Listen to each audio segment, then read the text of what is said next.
As healthcare moves away from traditional fee-for-service models, providers need a strategy to stay competitive.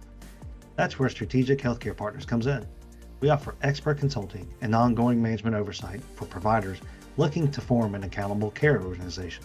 From financial feasibility analysis to helping you choose the right ACO in a crowded market, SHP provides the clarity you need to make informed decisions and transition to value-based care. Learn more at shpllc.com. Welcome to Beyond the Stethoscope, Vital Conversations with SHP. As we take our summer break to prepare for Season 5, we're revisiting some of our most insightful episodes. In this episode, we continued our discussion from last week with Tom Campanella, who brings his extensive experience from Blue Cross and Blue Shield of Ohio to help us explore the impact of the Certificate of Need laws on healthcare providers, particularly in rural areas. Tom discusses the challenges and inefficiencies of these regulations and argues that competition is crucial for driving value-based care. We also examine that recent FTC ruling against non-compete clauses and its potential to foster innovation, enhance patient choice, and reduce legal expenses. Additionally, we address the pressing issue of cybersecurity, highlighting the need for a national strategy to combat ransomware and data breaches. And finally, we dive into the complexities of value-based care and reimbursement methodologies, focusing on the challenges faced by hospital CFOs in making the transition. If you find this episode enlightening, please be sure to rate and share the podcast in your favorite podcast app. It really helps us reach more listeners. Aaron and Jason, thank you. I'm really looking forward to it. I do miss Mike, but I'm sure you guys can fit those big shoes we're going to be missing. There you go. Yeah, unfortunately, Mike couldn't join us today, but that's okay. Jason and I will struggle to fill in the blank spots. I'm sure he will be with us in spirit. Yeah, that's right. That's right. Okay, well, hey, let's jump into the conversation. I guess, I know we have a lot to cover. Yeah. So, Tom, hey, this is Jason. I know we spoke earlier in the week and we touched on some various challenges out in the marketplace now, particularly rural healthcare. And where we are in Georgia, CONs has been a hot topic. Particularly, we had some recent legislation go through the state here just a couple of months ago, actually. And I believe where you are in Ohio, you're also a CON state. So not to necessarily dive into the nuances and details, knowing that each state's going to be a little different. Just want to hear your thoughts on how you're seeing CON development over the years, trends that you're seeing, and maybe impact on providers. Okay, well, thanks, Jason. First of all, we no longer have CON in Ohio, at least as it relates to hospitals and that.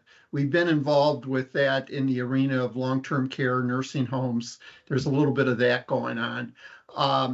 But the interesting story there is, I mentioned earlier, I'm old enough that I can go past different decades and give you war stories. So this is a war story from the 80s.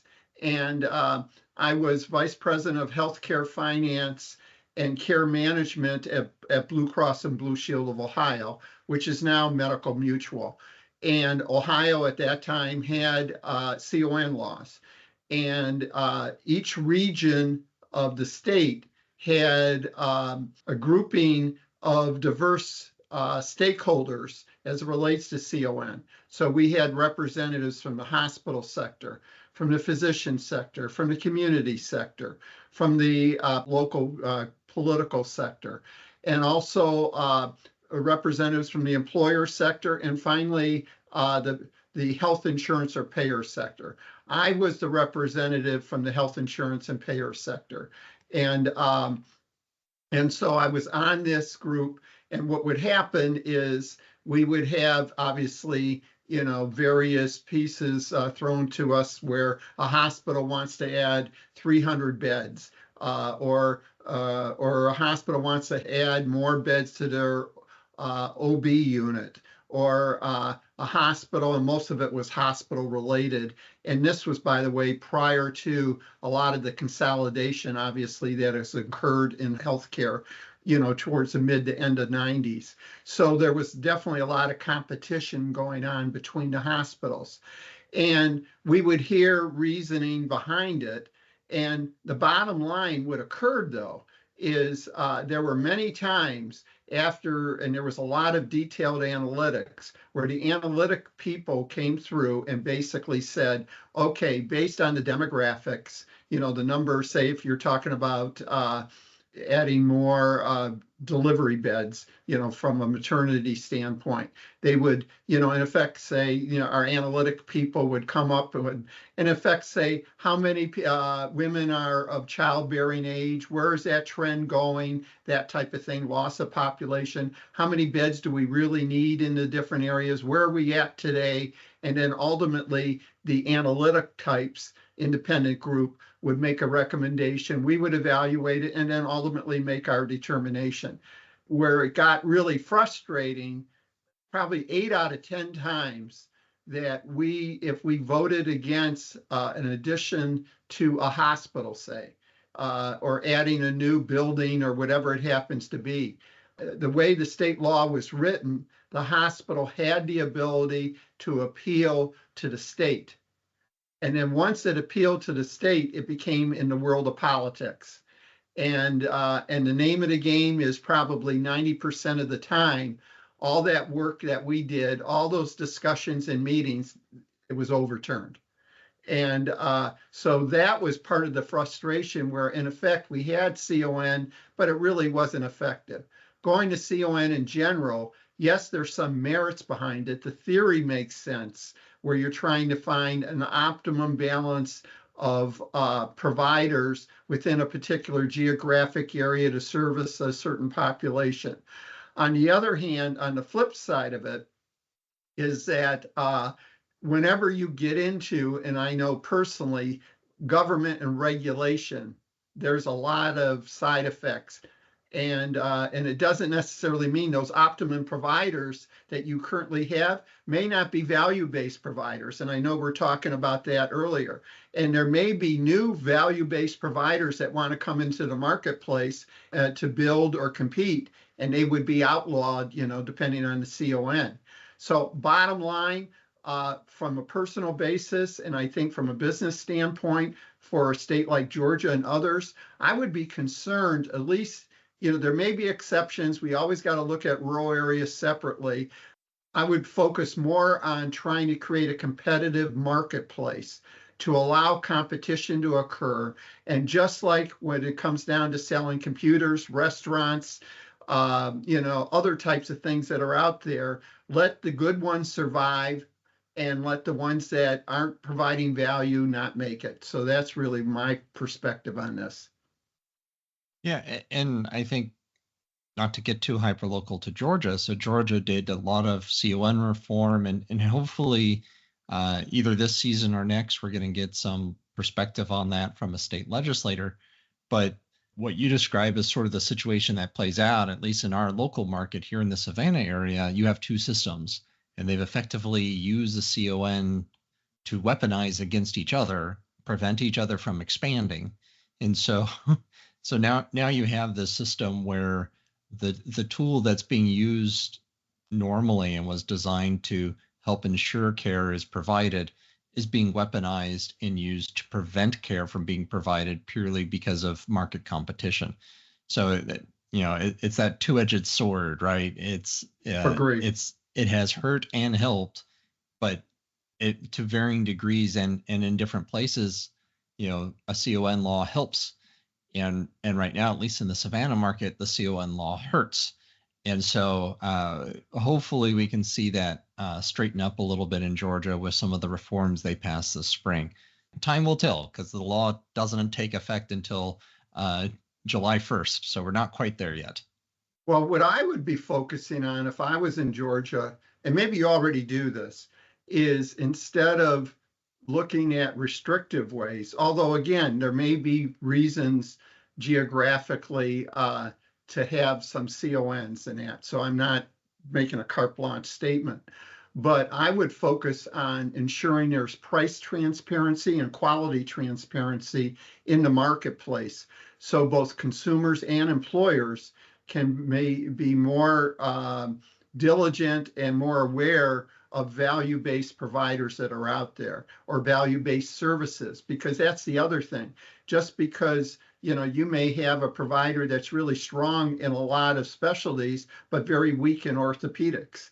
And, because it just doesn't mean just because you got a good reputation in hearts, for an example, doesn't mean your orthopedic program is real strong. So, having that transparency, which facilitates a more competitive market, is important. My only other question with Georgia is, what about new players that want to come in, build outpatient facilities and compete against your incumbent? Does the CONs prevent that? Yes, they did. It's again, there's been some reform, so it'll be interesting to see how that reform actually takes effect, because interestingly enough to your process, the state is the one who oversees CONs in the state of Georgia. So it's already a state board. But then if someone, say, is granted a CON, their competitor can appeal that CON, which is the situation that I'm describing, where it gets weaponized. So you have Hospital A, they want to expand to the suburbs, but Hospital B also wants to expand to the suburbs, but they're not quite ready yet. And so Hospital A will get the CON to expand to the suburbs. Hospital B will then appeal that CON, and it goes through this very lengthy judicial level process that will then tie it up for years. And so it's broken, at least in the state of Georgia, because now you have, suburb areas that have 100,000 people that the nearest hospital is a 45-minute drive away. Right. All because they want to protect their little corner that they have, but they don't yet want to invest in the suburb area because they have other plans, et cetera. So that's where I think the CONs, at least in the state of Georgia, are broken. Hopefully will be reformed here. Again, that the state law passed, and now it's up to the CON board to implement those changes. So we'll have to see how they interpret the law. And, as we talked last time, hospital inpatient is in effect going down. More acute patients are going into the inpatient setting. But the big growth area, as we know, and it's growing like crazy, and it's always been like that, but since COVID even more, has been the outpatient arena, and of course, care in the home setting. So that outpatient arena, when you're talking about suburbs, again, what I don't like about the CON, if it prevents value-based providers, and say ambulatory surgery centers or whatever, from moving into the region to provide better value for both consumers and employers, I would have a real issue with those types of CON laws. Yeah, exactly. To Aaron's point, just further sort of filtering down the accessibility and profitability of those rural hospitals that they're trouncing in on the competition there. Yeah, got it. Yeah. So lots of changes. I know, this particular legislation I went through, kind of partisan lines, but yet there was some middle ground to be had for future discussions. Maternity services, acute care hospital being built as long as they meet certain trauma levels and certain length of time. So there's some stretching of nuances as long as they meet certain criteria to allow them to move into those counties. But I'll be curious if those, actually take hold or not. Got it. Tell you what, let's stay on the sort of regulatory legislation side of things. Other items that Aaron and I have talked a lot about this year on the FTC front, some rulings have been tied to data breaches and non-competes, right? And we've talked a lot more probably about non-competes. Love to hear your thoughts on what you're seeing or hearing in the market, and just, again, sort of like the CONs, how you see that impacting providers, whether it's urban or rural settings. Well, again, you're going to see a bias for me, and maybe it's my economics background, but as much as possible, I'm a big believer in competition. And I think competition can provide ultimately value, but a key element of competition, as I mentioned before, is awareness of the differences between the providers, for an example, and that's where both the price and the quality component comes in. The issue I have with non-competes, and there may be some rationale behind it in certain areas, as it relates to certain types of organizations, as they've been involved in certain research and everything else that is very important and proprietary, and the idea of them potentially sharing that. information or being part of another competitor, is a big issue. And I can see the rationale as it relates to non-competes. I, in some ways, disagree, but I can understand the rationale. Is, for an example, if a hospital purchases a physician group, they might feel there's key value there in regards to them, and are the physicians. And if all of a sudden they pay X amount of dollars and these key physicians leave to a competitor, there could be some issues there. And in either case, there needs to be a way to make sure that it's not totally unreasonable. Ultimately, the issue I have with non-compete is it ultimately creates a less competitive marketplace. Now, all of a sudden, there's a lot of disruption occurring in healthcare, a lot of different types of organizations, all different types.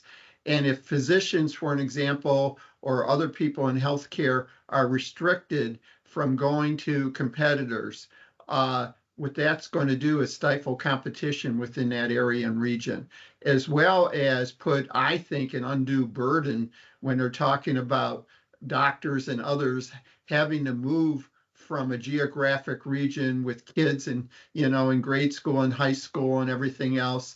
I really think that that's unfair. So, and as if I remember correctly with the FDA ruling on this, and I could see why they're doing this, as it relates to non-competes, they're going to be looking at it on a case-by-case basis, as it relates to healthcare.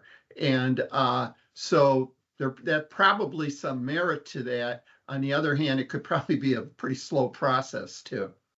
Alrighty, let's take a quick break. Provider enrollment. Not enough time to efficiently enroll your next provider with payers? Is the medical provider enrollment process too cumbersome to keep aware of internally? SHP offers an automated provider enrollment service. We deliver accurate, signature-ready documents quickly, meeting payer requirements. Our established relationships ensure a smooth process. Visit shpllc.com for details. Yeah, it was some interesting statistics I recall from that ruling. One that stands out to me was they estimated something like 95% of those with non-competes also have an NDA in place.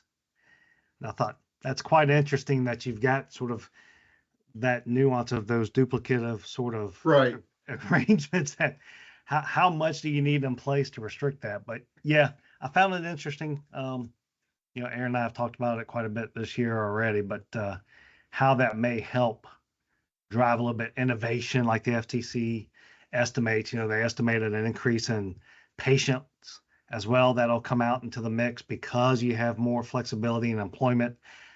Not sure how that'll unfold, but we'll see if it does, give the patients more choices. Yeah. And then again, from an employer standpoint, gives them more options as they may be, putting together value-based benefit designs. And if you only have two choices, for an example, and you don't like A or B, that's an issue. More importantly, and we see this outside of healthcare all the time, again, as it relates to computers, technology, or anything, it's evolving like crazy, and the world out there. And I think you're sort of stifling that evolution, which I think ultimately will hurt healthcare costs and quality.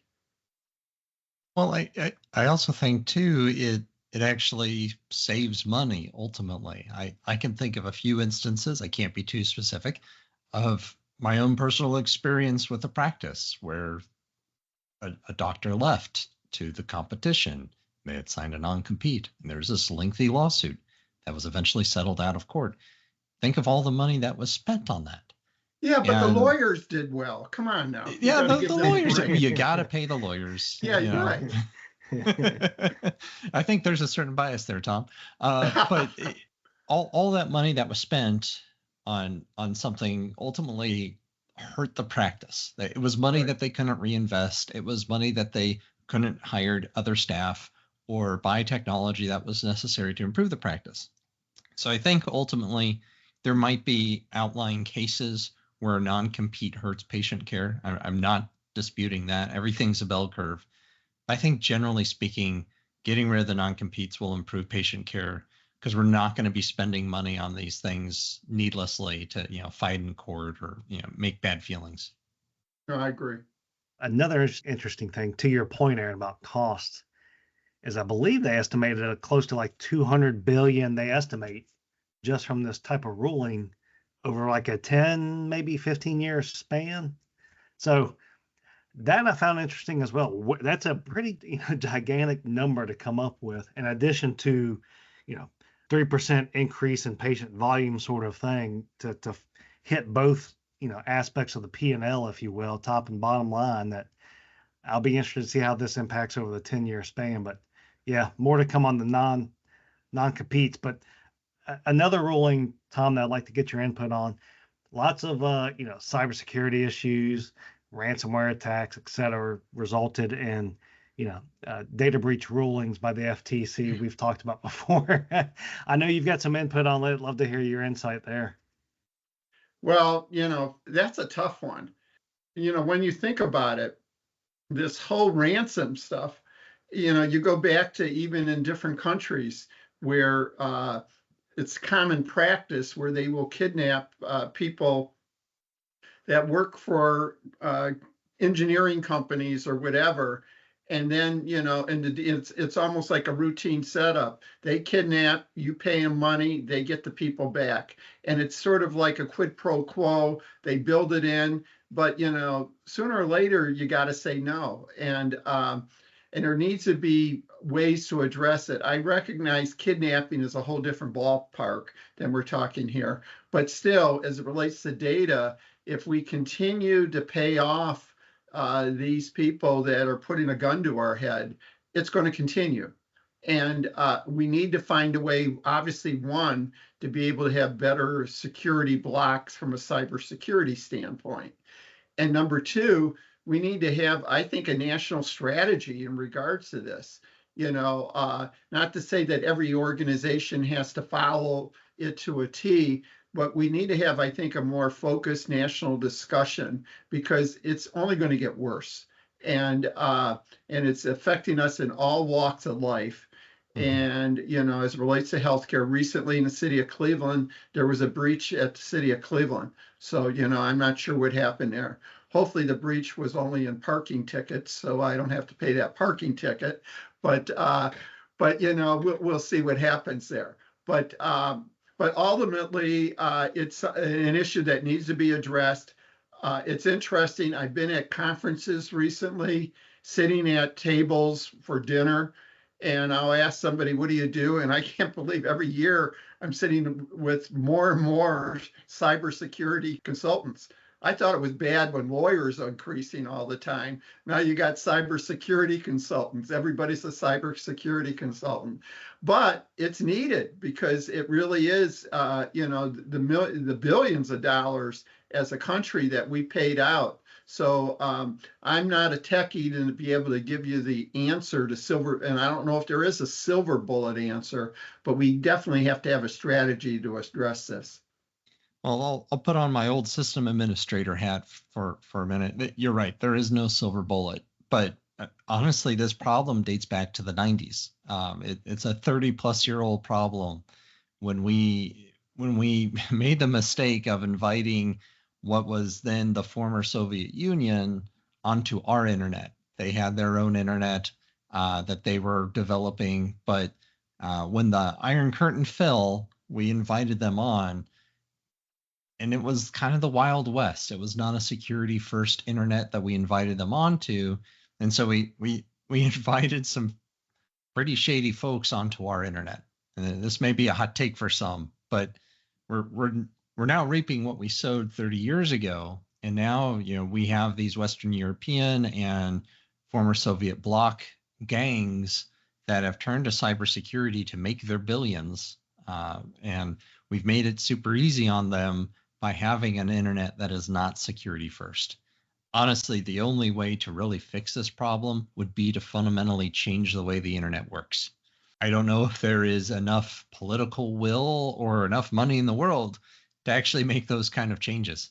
we're also relying on the internet, but the fundamental way the internet works, it works on trust, and instead of security first. Literally, there's a reason why it's called a handshake protocol, because you're just trusting the other connection inherently. So we could spend billions more trying to protect our environments, but I actually think there needs to be a fundamental rethink on how the internet works, to inverse the way that we're doing security on the internet. Because otherwise, this is going to continue to happen. It's going to be an arms race. It's a digital arms race. Who can hire and build the best hacking tools?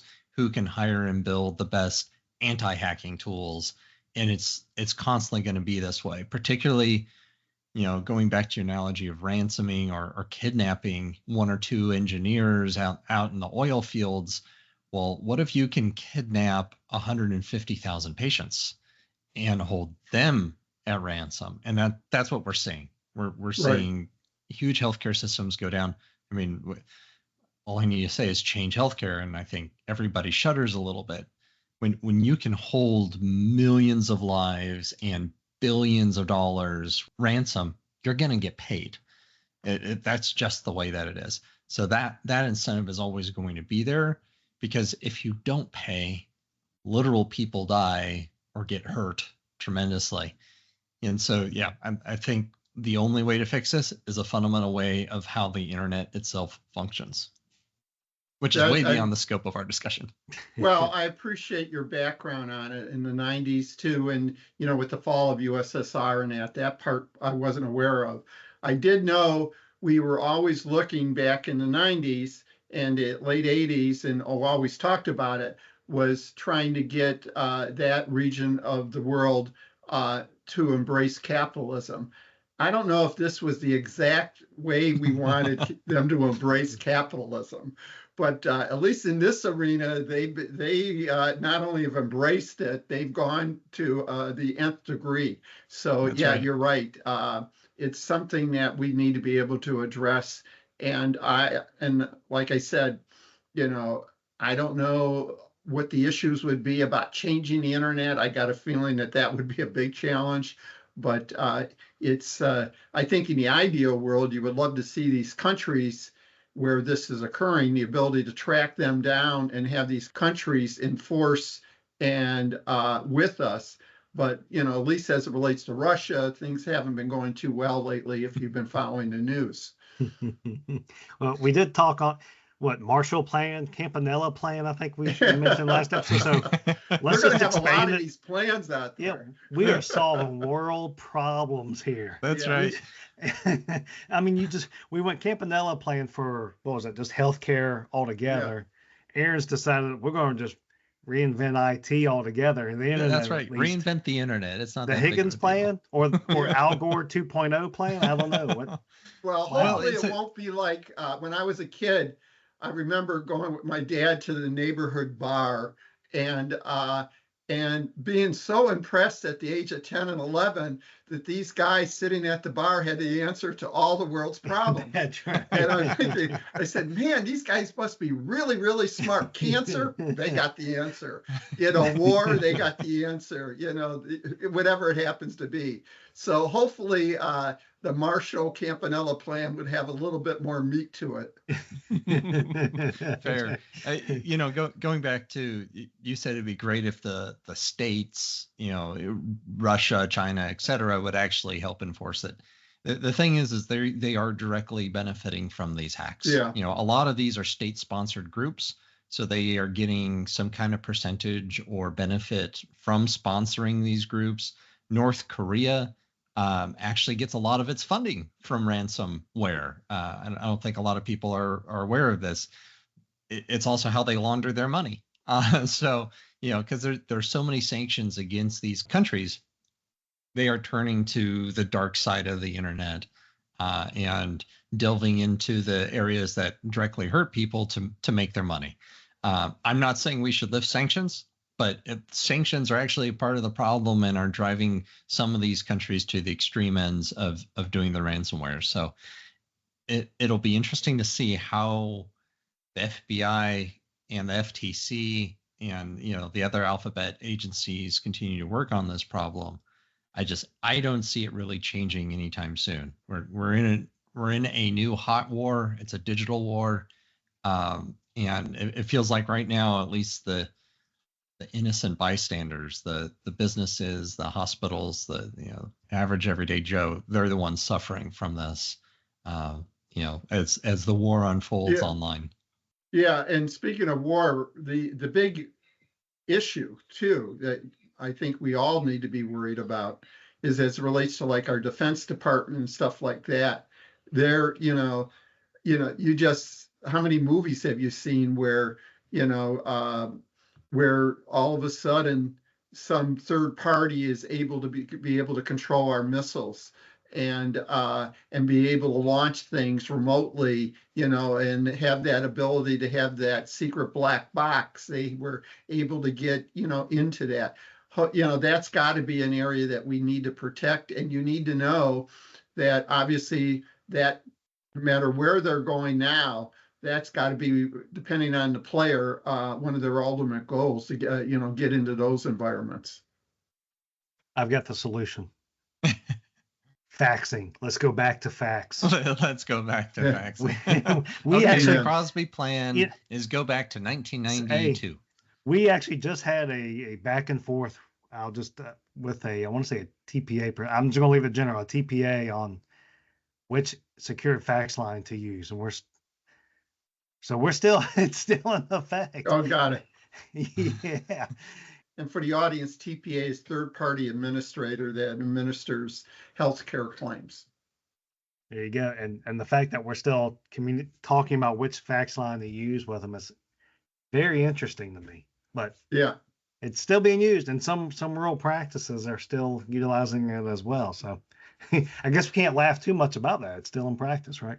Well, you also have the bicycles too, where what was it, Silver's, whatever, but they would do all the back and forth with mail and everything else by immediate mail through the bicycle delivery service in the big cities. Uber, hey, we're there. And Uber, right? Uber Health exists. It's an actual entity. Who knows? Okay, I'm back to the bar scene. And what world problem are we going to take care of next? Yeah. Let's take a quick break. We'll be back in just a moment. Did you know SHP provides cradle-to-grave managed care contracting services? SHP offers comprehensive managed care contracting services, from contract language review to reimbursement rate analysis. We address charge level, clinical coding, billing, and appeals to optimize overall reimbursement. Don't let aging contracts hinder new services or locations. Be proactive with SHP Managed Care Contracting. Visit shpllc.com for details.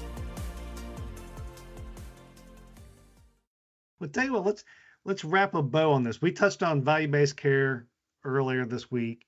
We're talking a lot about legislation and regulation and such now. Maybe we can tie those together. So, let's touch on value-based care a little bit again. Just general thoughts on hospital revenue stream, but also with your background, where that value-based care is maybe impacted by various tort reform as well that's out there. There's got to be a lot of overlap between the two. Want to get your insight on that. Okay. Again, going back to my background, for 13 years, I was vice president of healthcare finance and care management of Blue Cross of Ohio, which is now Medical Mutual of Ohio. And in that arena, we were responsible for all the different reimbursement methodologies that were out there, diagnostically related groups, DRGs, those types of things. And needless to say, despite what some people think, we were really trying to incent value in the marketplace, obviously make profit, but at the same time, share that profit with employers and consumers in that. And it was, always a big challenging thing, but the lesson learned from that experience was, as I think we touched on it a little bit before, is how you pay for services, the revenue stream and everything else will dictate a lot on how providers respond. So for an example, if it's bundled payments or other things they may, the whole theory behind that is to promote efficiencies. Diagnostically related groups, DRGs, where they're given a lump sum of dollars for an inpatient care, it winds up in sending them to release a little bit earlier rather than keeping them in the hospital too long, or release them to lower cost settings. So there was a lot of positive that, potentially gets out of it. So where I'm saying is, as it relates to value-based care, it really starts with value-based reimbursement. That reimbursement that incents and provides value and incentives to the provider, like a hospital, to be able to provide that. Right now, we have a reimbursement methodology, as we've talked about previously, which is fee for service, that overall basically incents overutilization. And that's one of the major reasons why we have escalating healthcare costs. So we need to come up with some type of other stream. And, and there's different discussions about hybrid models, some form of capitation, which is basically a per member per month, where a hospital healthcare system or whatever, as an example, would then be responsible for all that care for the individuals that are in that plan. If there's 2,000, 3,000 people, say, or 10,000, and they would get per member per month actuarially money from the carrier or whoever the payer happens to be. Could be a Medicare Advantage plan too, or Medicaid managed care. And then they would, the way they made money, because the name of the game is the provider, nonprofit or profit, was looking to make money, is in this case to be able to provide and keep people healthy, and at the same time make sure that they're providing optimal care, not unnecessary services, unnecessary surgeries, unnecessary referrals to specialists, which are all occurring today. And so all of that makes a lot of sense, from that standpoint. We need to evolve to that. Where the challenge comes is, if you're a CFO of a hospital, you're in a really perplexed situation. Put yourself in the seat of a CFO of a major hospital system. Currently, right now, you're in a position, the way you get revenue, the way you're surviving, for-profit or nonprofit, is in effect by fee-for-service reimbursement. And, and you're getting that stream. Now, as you get into and you're trying to provide more value-based reimbursement, which by its nature means there may be less referral to specialists, there may be less tests done. Well, those historically have been revenue sources for you. So how do I, sort of maneuver myself to be able to do that? And how do I address where I have certain individuals that are in a value-based relationship and others that are not? Do I treat them differently? Like I put them in one bucket versus the other? Oh, this is one that we don't have an issue referring to different tests and specialists, but this one we need to carte blanche. I mean, you also have legal issues coming out of that. Well, all of a sudden you treated this group one way and you treated another group another way, and it's all about your profits. So there's a legal issue there. And then finally, where the other issue is, and then we can have some back and forth on this, is tort reform. Here we are telling, for an example, you've heard the term defensive medicine, which is definitely a situation that is out there. And so one would say physicians and hospitals might provide, they may feel there's a certain level of care that needs to be provided for an individual, but to protect themselves from a lawsuit, they might say, okay, we're going to do these extra tests because we don't want to be sued. Or we're going to do this additional procedure just to be on the safe side in that. And even though they recognize there is less value, they're in a position, they're really protecting themselves defensively from any tort reform or lawsuits that are coming out of it.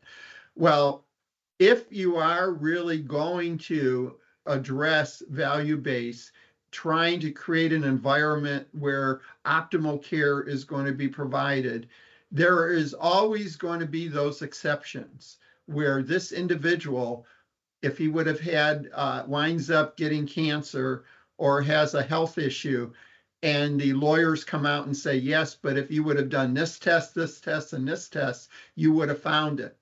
But you come back and saying, yes, but based on the evidence and evidence-based protocols, that's something that would have added, this is a 1 in a million or 1 in 100,000 or 1 in 5,000 chances that this occur. It doesn't, really is not an effective use of resources from a society standpoint.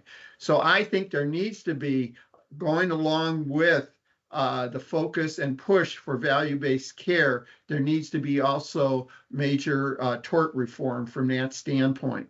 Possibly tying it, there's a number of ways to address tort reform. One way would be to really link it in even more with evidence-based medicine that can be potentially used. And, and this is very much recognized evidence-based medicine. And it would need to be from a third party and that's, clearly out there that these individuals followed the way it's supposed to be. And maybe that can be an adequate defense from that standpoint. The problem is the pendulum. You don't want to go too far in the other direction where now you're incenting, poor quality or incenting, poor outcomes overall, from not doing that extra test. So there's a balance in those types of situations. The other issue, just as an aside with malpractice, the US is definitely different than most countries. We're one of the few countries that have contingency base, which incents in many ways individuals to file lawsuits because they have nothing to lose. And you see the commercials on TV and everything related to that. Then you're also in a position where we have sort of jury trial by your peers, who none of them have any real healthcare understanding. And as experts on both sides make their presentations to the jury, aren't necessarily in the best position to evaluate and make the right type of decisions. And a lot of times those decisions are more emotionally based than factually based. So what a lot of other countries do is they have a 3-panel group of judges that are also involved and have background, and their specialty is as it relates to healthcare. And they have an understanding and experience in that particular arena and a certain level of expertise. 3-judge panel makes that decision. Or there may be other ways to address it. So it is something that we need to, and when you talk about malpractice, you're talking about, and tort reform, you're really talking both at the federal and state level. But it is something that needs to have the discussion occurring. It may be occurring today. I don't see it. But I think, it definitely will be something that needs to accompany value-based care. And then ultimately, as I said before, the fuel for the growth of hospitals has been fee-for-service. So as we push more and more toward a whole different type of reimbursement, it will create some major challenges for hospitals. They will need to change their business model. But think about it, instead of just saying, oh, because of that, we don't do anything, maybe we need to look at how other industries, the banking industry went all through this, the auto industry, the steel industry, all these industries have had major changes, and based on competition or whatever, had to become more of a value base. Auto industry, let's face it, cut down plants throughout the country. People lost jobs or whatever, but they tried to recreate themselves to be more value based. Hospitals, in many, depending on the hospital, I don't want to carte blanche say it across the board, many of them are still working off of their old business models, and they need to evaluate and come to more of a value-based business model that is focused on a world of competition. That's my story. I'm going to stick to it. I love it. You're exactly right with the various reimbursement models that are out there now. It's just only going to get more complex, right? Whether it's fee for service, and we're in Georgia, it's value-based is a little bit more slow adoption, but you've got, ACO on the MSSP side, and those same entities are going to have a commercial contract portfolio. Within that commercial contract portfolio, some may be, upside risk only. Some may be two-sided risk. There's just so many models that a small practice, for example, has to keep up with. The nuances within each of those agreements in and of itself is just going to be complicated. So completely understand where you've got to have some compliance checks in there and oversight aside from the clinical side of things, just making sure you're checking the boxes on the reimbursement models as well. It's just a little bit much. Anyways, I know we're running up on time. We've solved a few world problems. Guys, I really enjoyed this conversation. I mean, we survived without Mike, which isn't necessarily easy, but I think we made it, and hopefully we can have these discussions periodically. Yeah, we really enjoyed having you on, and would love to have you back. Our next season, we usually take a small summer break here, but our next season will be starting up probably in about the late August, early September timeframe, and I think you'll be visiting our area, so maybe we can sit down and have an extended conversation. Well, I live actually in have person. a great idea there. When I'm in Savannah, we'll rent or clear out after hours a bar, have Mike be the bartender, and the three of us sitting at the bar, and then we will basically, as I said before, address all these world problems that we're trying to do it. I think it's a great setting for it all. I think that's perfect. Just like Southwest, they developed their business model on the bar napkin. I think the Campanella Crosby-Higgins plan is best served at Pinky Masters here in downtown Savannah. The first lager is on Aaron. You got it. Sounds good to me. Sounds great. See you, gentlemen. Well, thank you, Tom. Good talk, Tom. Take care. This has been an episode of Beyond the Stethoscope, Vital Conversations with SHP. If you enjoyed this podcast, please be sure to rate and share it with your friends. It sure helps the show. Production and editing by Nala Weed. Social media by Jeremy Miller. And our co-hosts are me, Aaron C. Higgins, and Jason Crosby. Our show producers are Mike Scribner and John Crew. Thank you for listening, and we'll see you next time. Just like before, we saved the most important question for last. Oh, wait a second. Don't even go there. Okay, go on. Don't worry. I'm not going to ask, was it an actual fumble or not? But I will. We'll keep it unsports related. This time, Tom, if you had a superpower, just one superpower, what would it be and why? I guess I would say the ability to fly, because I've been so frustrated with the airlines lately, and between cancellation and delays. And I see these birds having no problems at all, and they look down on me. And sometimes if I look up, I got to duck real quick because something may be coming from the birds. But I'm thinking they got it right. And so maybe that would be the issue, the ability to fly. I love it. I love the reasoning behind these. We always ask these kind of questions. The reasons always catch me off guard, but I love that one. There you go. You already know that understanding your data is key to improving patient outcomes and financial performance. But how? At Strategic Healthcare Partners, our analytics services help turn your EMR and other data sources into actionable insights. From identifying areas for improvement to guiding you through implementing changes, SHP supports you every step of the way. Our performance analytics service dives even deeper, providing custom reports that help you stay ahead in the transition to value-based care. Unlock your data's full potential with SHP. Learn more at shpllc.com.